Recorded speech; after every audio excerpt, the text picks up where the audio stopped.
Riva, silakan duduk. Silakan duduk. Apakah sudah nyaman Mbak duduknya? Sudah, udah enak Bu. Oke, dengan Mbak siapa kalau boleh tahu? Saya Mbak Iki. Mbak Iki. Oke, habis dari mana tadi Mbak? Saya dari kos sih Bu. Oke, dari kos ya. Sebelumnya perkenalkan saya dengan Bu Nabela. Mbak Iki bisa memanggil saya Bu Nabela atau senyamannya Mbak aja manggil saya ya. Ya. Kalau boleh tahu Mbak Iki udah semester berapa ya? Saya semester 3 Bu. Oh, sudah semester 3. Udah 1 tahun ya, berarti udah hampir jalan 2 tahun. Iya. Bagaimana kuliahnya Mbak?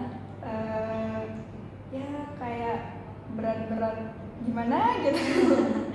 Wajar ya kayak gitu ya, Ya. namanya juga masih proses belajar nih Mbak.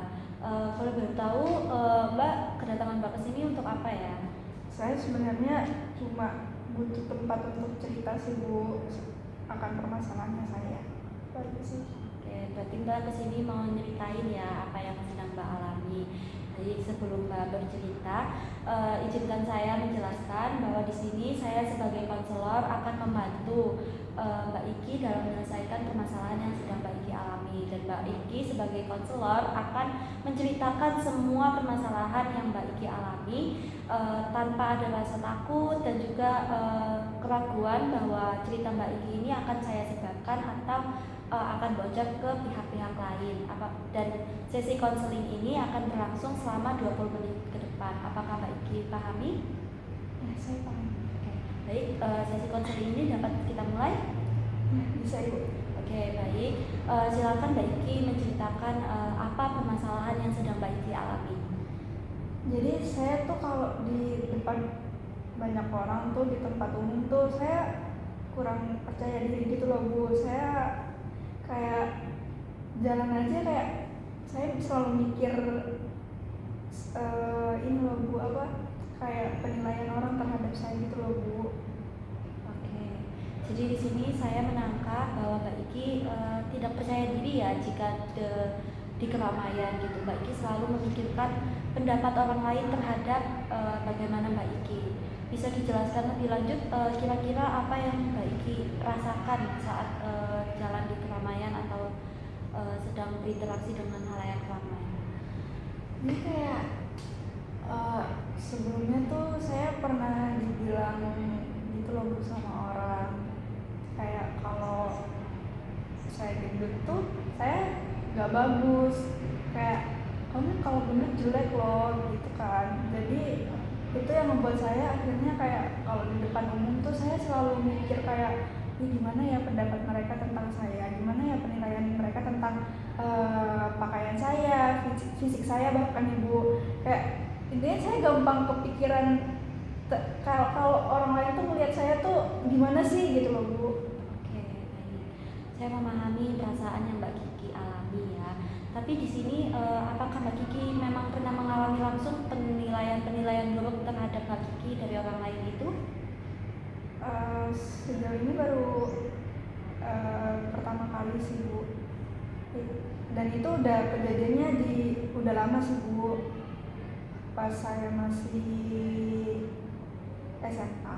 Oke, jadi dari kejadian dari SMA itu yang membuat Mbak Kiki selalu overthinking ya terhadap penilaian orang lain tentang penampilan Mbak, fisik Mbak, dan segala macam tentang Mbak Kiki ya.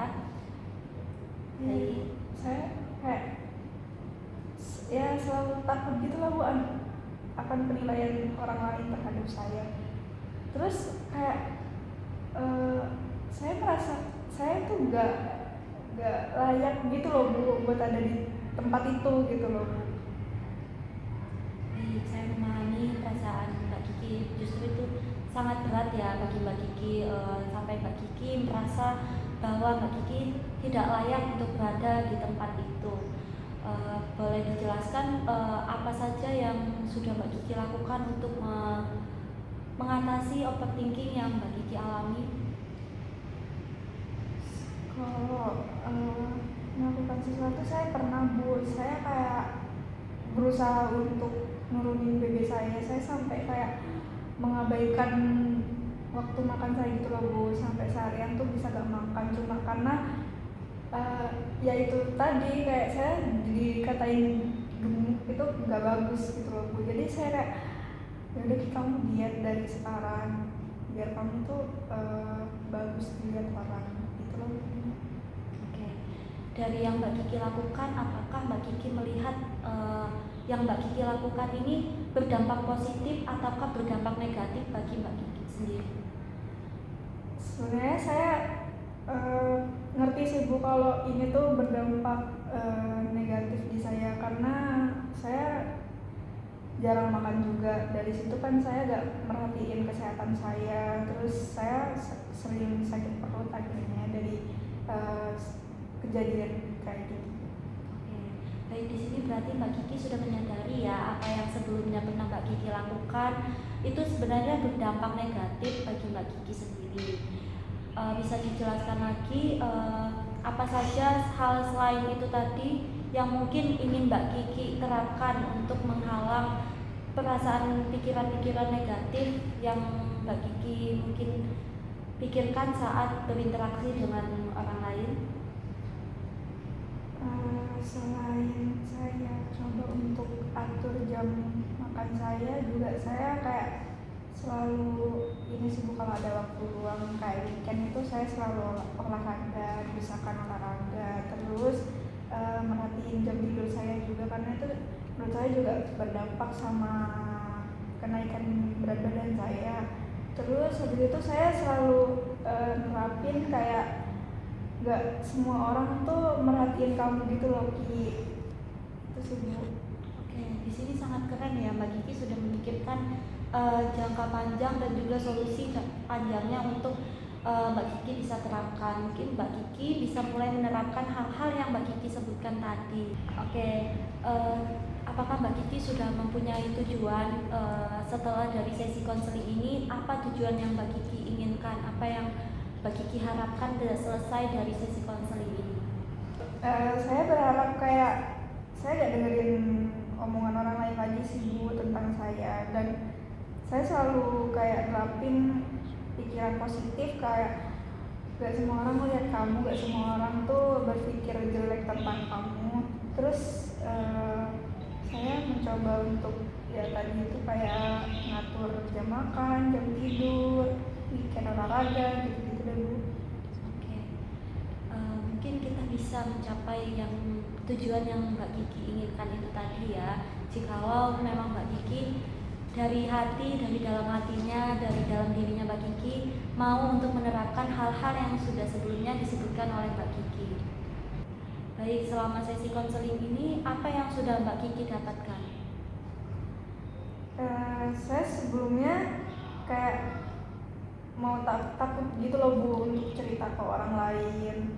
Akhirnya saya datang ke ibu untuk ngelakuin sesi konseling ini ya karena tadi saya cuma mau cerita gitu, dan proses konseling ini cukup membantu saya. Kayak selama ini saya mendem terus Bu karena takut gitu loh, kayak kalau saya cerita ke teman saya nanti teman saya tuh nilainya saya lebay. Ternyata kalau di proses konseling ini saya merasa gak tersudutkan gitu loh Bu. Saya cukup terbantu dengan ibu dan proses konseling ini. Oke, saya juga berterima kasih ya kepada Mbak Kiki karena sudah mau bercerita pengalaman yang mungkin sangat berat bagi Mbak Kiki alami gitu ya. Dan juga apa Jai mau ngomong apa? Apa ya? Pesan pribadi kamu udah? Oke, karena dari sesi konseling yang sudah kita jalani, di sini kita sudah mendapatkan beberapa solusi yang bisa Mbak Kiki terapkan. Tadi juga Mbak Kiki sudah ingin berpikir bahwa tidak semua penilaian orang itu buruk terhadap Mbak Kiki, dan juga Mbak Kiki mau menerapkan pola tidur yang sehat, pola makan yang sehat, olahraga yang teratur untuk menjaga kesehatan Mbak Kiki ya. Iya Ibu. Makasih ya Ibu udah mau dengerin cerita saya. Terima kasih juga sudah mau berbagi cerita dengan saya. Dikarenakan waktu konseling ini terbatas dan ini sudah 20 menit seperti yang dijanjikan di awal tadi cuma 20 menit. Apakah dapat kita akhiri untuk sesi konseling ini? Iya, bisa Ibu.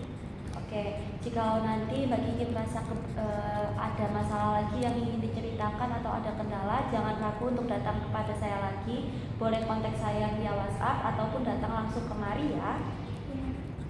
Terima kasih banyak Mbak Kiki atas kehadirannya hari ini. Ya, terima kasih kembali Bu. Mari saya antar.